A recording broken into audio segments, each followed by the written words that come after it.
welcome back to ADHD Whiskey. My name is Matt, and it is 2022. And that can only mean one thing.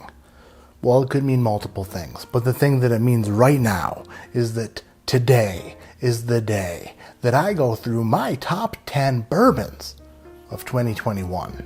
Let's quickly go over the criteria for these bottles to be eligible to make this list. First of all, they have to be a 2021 release. Second of all, I had to have been able to get my tiny little chubby man paws on a bottle. That leaves out so many great things that I was able to try this year, but was unable to get a bottle of. If I can't get them, then I'm sure a lot of you out there can't get them either.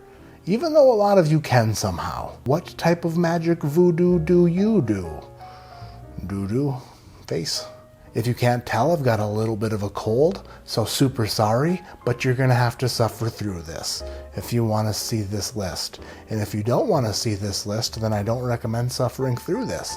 Unless, of course, you just want to support the channel, which you can do by watching this video, joining Patreon, hitting the thumbs up, subscribing obviously, and leaving a comment down below telling me how great I look in green, or how you want to punch me directly in the middle of my head. Number 10. My number 10 bourbon of 2021 was a late release, something I got a little bit later in the year. I enjoy traditional bourbon flavors, especially ones that are aged a little bit extra. And coming in at number 10 is Knob Creek 15-year 100 proof limited edition. This is the second release, the 2021 release. You can tell because it says KC002 on the release number. Number 10 on my list, Knob Creek 15-year. Number 9. Number 9 on my list is a bottle that I picked up last month, I think, a little bit over a month ago, but I didn't open it until recently. And what an idiot move that was, because guess what?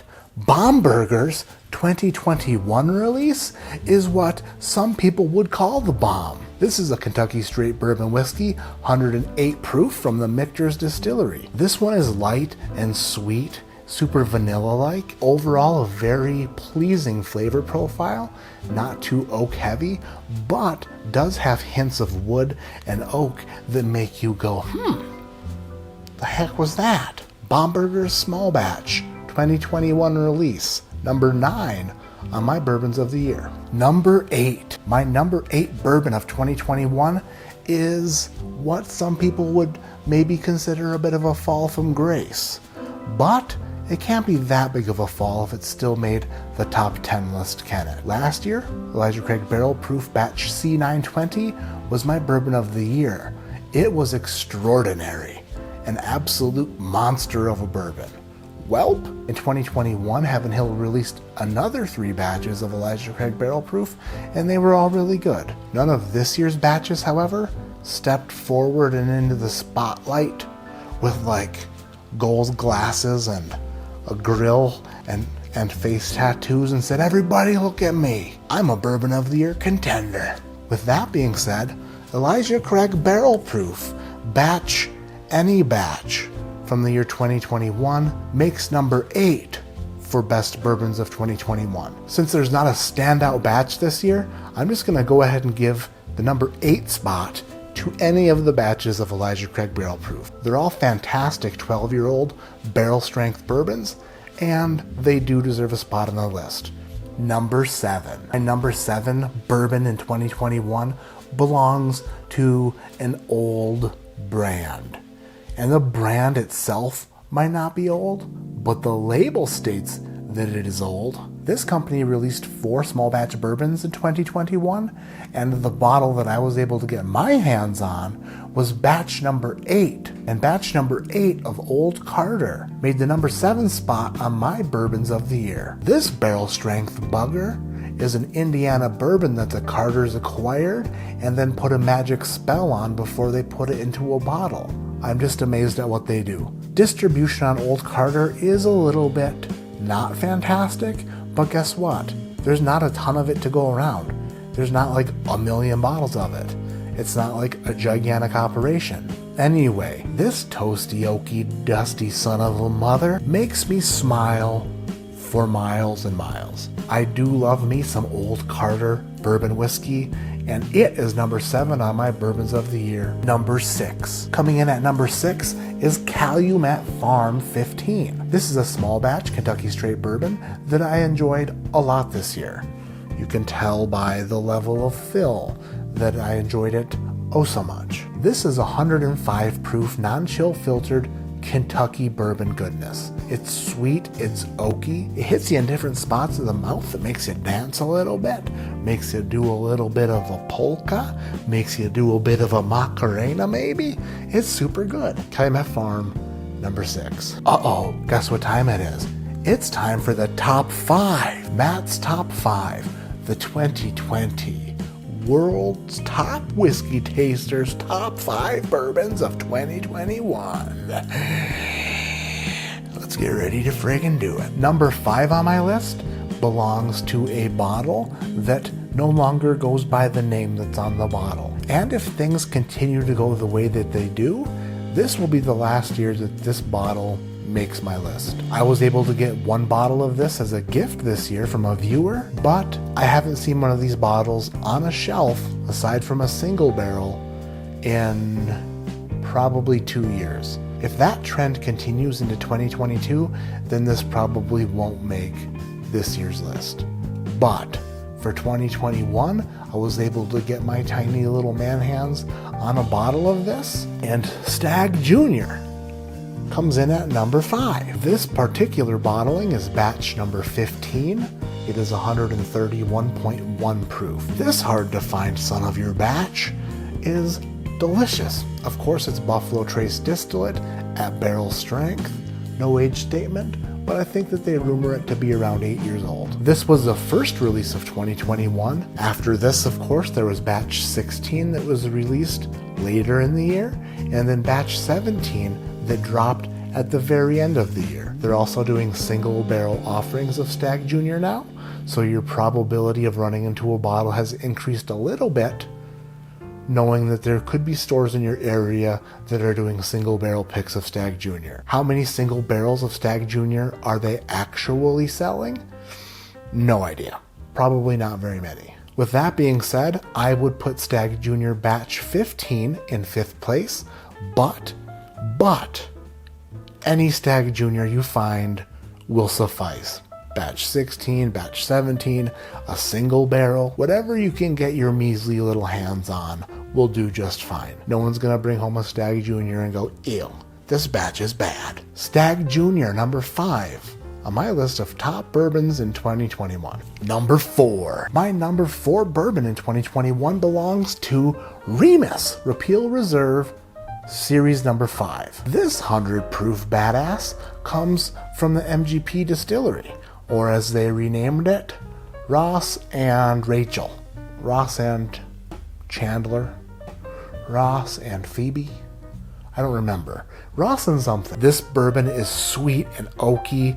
It's just a remarkable pour. This blend is extra aged. It's an extra aged bourbon blend between 13 and 16 years old. This oaky profile, however, is really well blended, and it does a tremendous tap dance on all parts of your mouth. I felt that the finish was a little bit lacking, and I know that all the Remuses are 100 proof. I really think this would have benefited from an additional 10 proof points. Just a little bit more of a kick, and it would have been sick. Sick in a good way. Number 4. Remus Repeal Reserve Series 5. Number 3. Number 3 on my list is a little bit of a comeback story.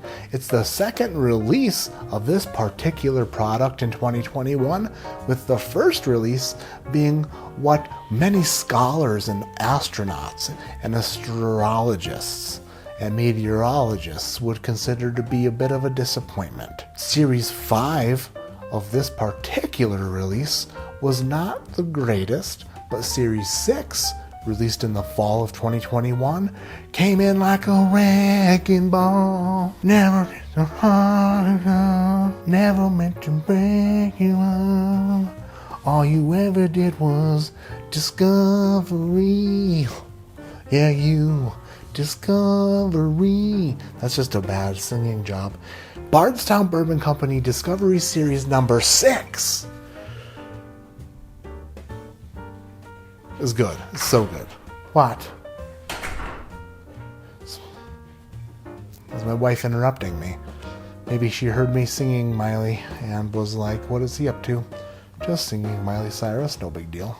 Discovery Series 1 through 4 are tremendous. 5 was a bit of a letdown, but 6 is back, baby. 6 is so good, so delicious. It's a spicy, creamy, fruity, viscous thickness biscuit on Christmas. Search thewhiskeychannel.com on YouTube for great quality content and biscuits on Christmas references. Discovery Series number 6, ridiculous. I love it. I love this stuff. And it is number 3 on my list of bourbons of the year. That brings us to the top 2. The top 2 bourbons that are on Matt's mind at the beginning of 2022 when thinking back on 2021. The runner-up of my bourbons of the year isn't even necessarily a bourbon. Technically it's a bourbon, but technically it's not a bourbon. It depends on which technical details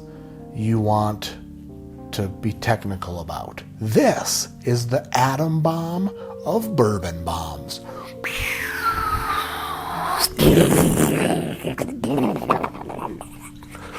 This is Jack Daniel's Coy Hill 2021 special release. These bad bitches are hazmat, hazardous material. This one rolls in at 140.6 proof. This is grapey and oaky and viscous and powerful. This is pure bourbon extract that might be radioactive. I'm not sure. But if I had a whatever you call it thing, it's like boop boop boop boop boop boop boop boop boop, a Krieger counter, Crag counter, granite counter, whatever kind of counter, whatever it might show up. This could very well have been my number 1, but it's not something you really drink every day, unless you're a badass like me.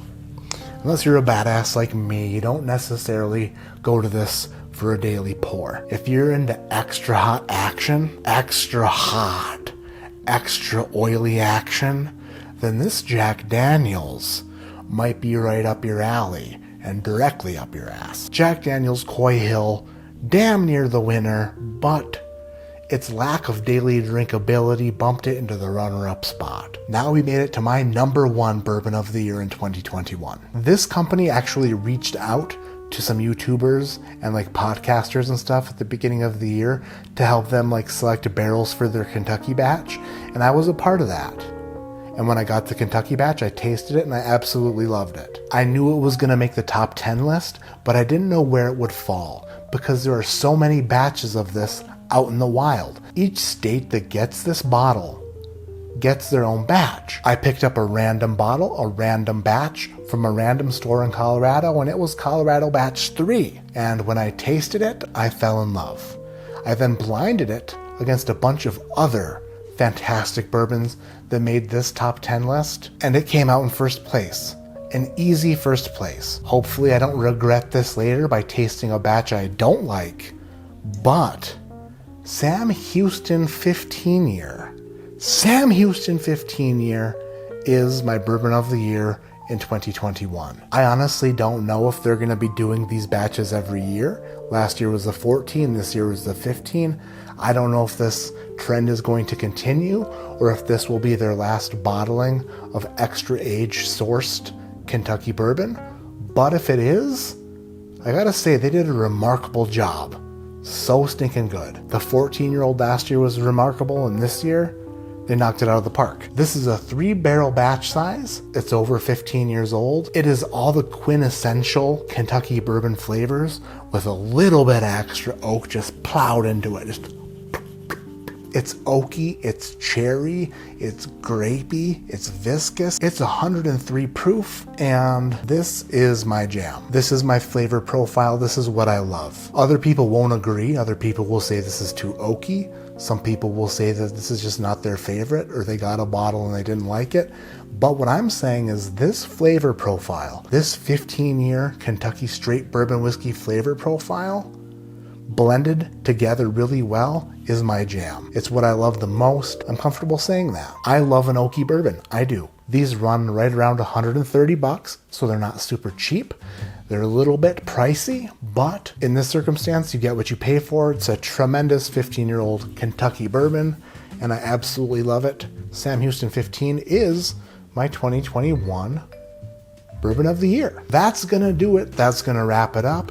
Those are my top 10 bourbons of 2021. And again, remember, before I get any hate about why didn't I have this in or why didn't I have that in, if I didn't get a bottle of it this year, if I was unable to acquire a bottle of it, it was not eligible to make the list. My name is Matt. This is ADHD Whiskey, and like I always say, keep your head in the clouds, but your mind on making lists that nobody will ever agree with, because nobody is ever in agreement anymore. This 2021 list honestly was not as great as my 2020 list. My 2020 list honestly stomps my 2021 list. I just got better bottles in 2020. So I'm hoping that in 2022, I'm able to acquire even better bottles by any means necessary. And by any means necessary, I mean by any means necessary. If you know what I mean.